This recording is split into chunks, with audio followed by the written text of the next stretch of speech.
Assalamualaikum warahmatullahi wabarakatuh. Pada kesempatan kali ini, kami akan membahas materi mengenai pidato oleh kelompok 5 yang beranggotakan Gita Pramesti Jusuf, Putri Nur Asyila, Reski Rahayu Ridwan, dan Devi Triana Sahru. Pengertian pidato. Pidato adalah pengungkapan pikiran dalam bentuk kata-kata yang ditunjukkan kepada orang banyak atau wacana yang disiapkan untuk diucapkan di depan halayak dengan maksud agar pendengar dapat mengetahui, memahami, menerima, serta diharapkan bersedia melaksanakan segala sesuatu yang disampaikan. Tujuan pidato yang pertama, mempengaruhi orang lain agar mau mengikuti kemauan kita dengan sukarela. Yang kedua, memberi suatu pemahaman atau informasi pada orang lain.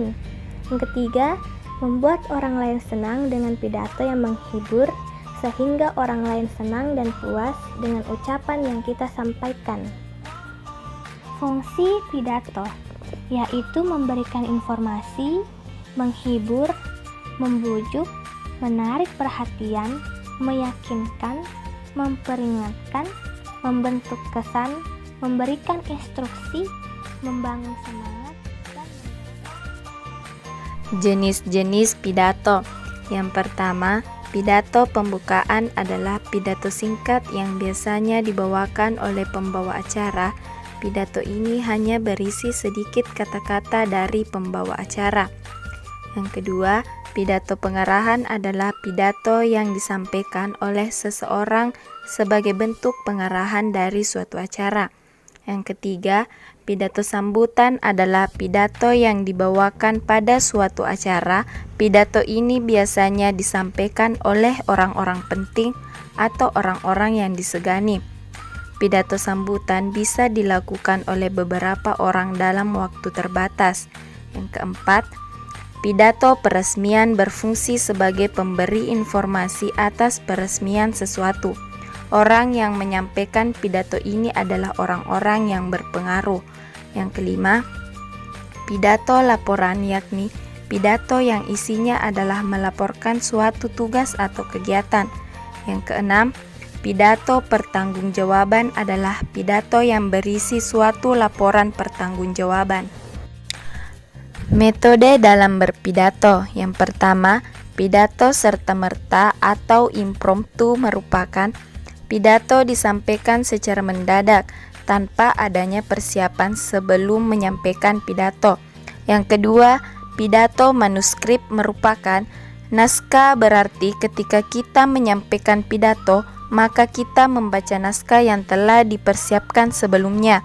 Yang ketiga, pidato memoriter merupakan sesuai dengan namanya.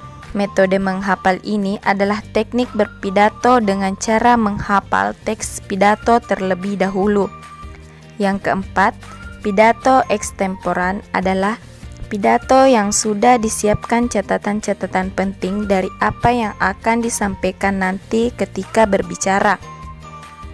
Pembicara bebas untuk memilih kata-kata yang akan disampaikan. Persiapan pidato. Yang pertama, mengetahui wawasan pendengar pidato secara umum. Yang kedua, mengetahui lama waktu atau durasi pidato yang akan dibawakan. Yang ketiga, menyusun kata-kata yang mudah dipahami dan dimengerti. Yang keempat, mengetahui jenis pidato melalui tema acara. Yang kelima, menyiapkan bahan-bahan dan perlengkapan pidato dan lain sebagainya. materi pidato. Yang pertama, pendahuluan. Pendahuluan berfungsi untuk mengantar ke arah pokok persoalan yang akan dibahas dan sebagai upaya menyiapkan mental audience. Pada bagian ini yang terpenting kita berusaha membangkitkan dan mengarahkan perhatian audiens pada pokok permasalahan yang akan dibicarakan. Yang kedua, isi.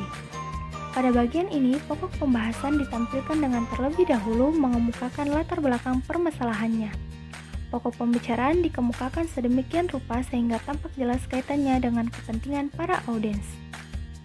Yang ketiga, pembahasan. Bagian ini merupakan kesatuan yang berisi alasan-alasan yang mendukung hal-hal yang dikemukakan pada bagian isi.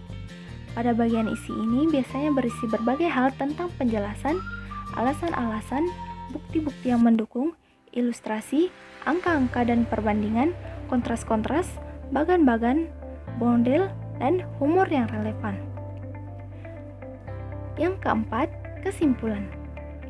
Ini adalah bagian akhir dari sebuah pidato yang merupakan kesimpulan dari keseluruhan uraian sebelumnya. Kriteria berpidato yang baik.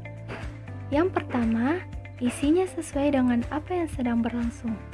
Yang kedua, bermanfaat bagi pendengar. Yang ketiga, isinya jelas dan benar serta objektif.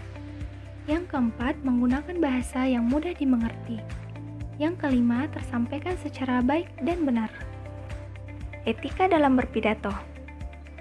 Ada beberapa etika yang harus kita perhatikan ketika kita berpidato. Hal tersebut antara lain, yang pertama, jika berpidato di depan umum, kita harus terbuka, terus terang, dan santai, namun jangan melupakan etika. Yang kedua, jika berpidato di depan pemuka agama, kita harus menjaga jangan sampai ada satu ucapan pun yang menyinggung martabat agama tersebut. Yang ketiga, jika kita berpidato di depan pemuda atau mahasiswa, kita harus mampu meyakinkan mereka dengan argumen-argumen yang logis. Yang keempat, jika berpidato di depan pejabat, hendaknya mempersiapkan diri sesempurna mungkin dan tidak perlu merasa rendah diri. Yang kelima, jika berpidato di depan para wanita atau sebagian besar wanita dan yang berpidato pria, perhatikanlah kata-kata yang digunakan, jangan sampai menyinggung perasaannya. Yang keenam, jika berpidato di depan masyarakat desa, maka gunakanlah kata atau kalimat yang sederhana sehingga pidato kita mudah dimengerti mereka. Selanjutnya adalah agar isi pidato mudah dipahami dan menarik perhatian pendengar, pembaca perlu memerhatikan lafal, nada, intonasi, dan sikap. Lafal. Lafal adalah cara seseorang atau sekelompok orang mengucapkan bunyi bahasa. Minimal lafal seseorang sesuai lafal masyarakat dari mana ia berasal. Karena lafal orang Bali berbeda dengan lafal orang Jawa dalam bunyi bahasa tertentu. Demikian juga untuk masyarakat atau suku yang lain. Nada. Nada adalah tinggi rendah bunyi, bahasa atau ucapan atau ungkapan keadaan jiwa. Nada pidato di dalam acara resepsi pernikahan berbeda dengan nada pidato dalam upacara bendera, rapat, pidato kenegaraan, ataupun dalam suasana duka. Sikap. Sikap diantaranya berupa cara berdiri, cara memegang naskah, cara menatap, dan cara berpakaian yang santun, hormat, dan wajar akan lebih menarik perhatian dan menimbulkan simpati daripada yang sebaliknya. Intonasi. Intonasi adalah lagu kalimat. Di dalam intonasi tercakup nada, tempo atau cepat lambatnya pembacaan, tekanan atau pada bagian yang dianggap penting, jeda atau penghentian sesaat, dan volume atau keras tidaknya ucapan. Intonasi yang baik akan menghindarkan pembacaan teks pidato dari terengah-engah sehingga tidak menjenuhkan. Beberapa hal penting berkaitan dengan berpidato. Yang pertama, posisi berbicara.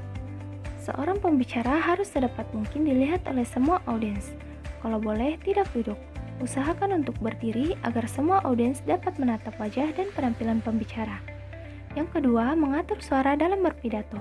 Usahakan mengeluarkan suara dengan jelas, tegas, dan nyaring dan sesuaikan dengan ruang pertemuan, apakah ruang kecil atau ruang aula yang luas dan besar.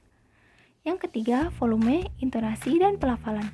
Pada saat berpidato, usahakan mengatur volume suara, intonasi, dan pelafalan. Yang keempat, sisipkan humor yang sopan, segar, dan relevan. Yang kelima, gerak tubuh seperti tangan, telapak tangan, jari, kepala, raut muka, dan lain-lain juga mendukung daya tarik dalam berpidato. Namun, jangan terlalu berlebihan dan harus sesuai dengan apa yang sedang dibicarakan. Yang keenam, penggunaan mikrofon. Bila ada mikrofon, gunakanlah dengan sebaik-baiknya dan jangan menempel di mulut, namun agak jauh dari mulut pada saat berbicara agar suaranya bagus. Dan yang terakhir, ketujuh, bila ada slide atau berupa OHP dan LCD, Alat peraga papan tulis sangat efektif untuk menunjang kegiatan saat berpidato. Itulah tadi pemaparan materi mengenai pidato. Semoga teman-teman dapat memahami materi tersebut. Kurang dan lebihnya mohon dimaafkan. Wabillahi taufiq wal hidayah. Wassalamualaikum warahmatullahi wabarakatuh.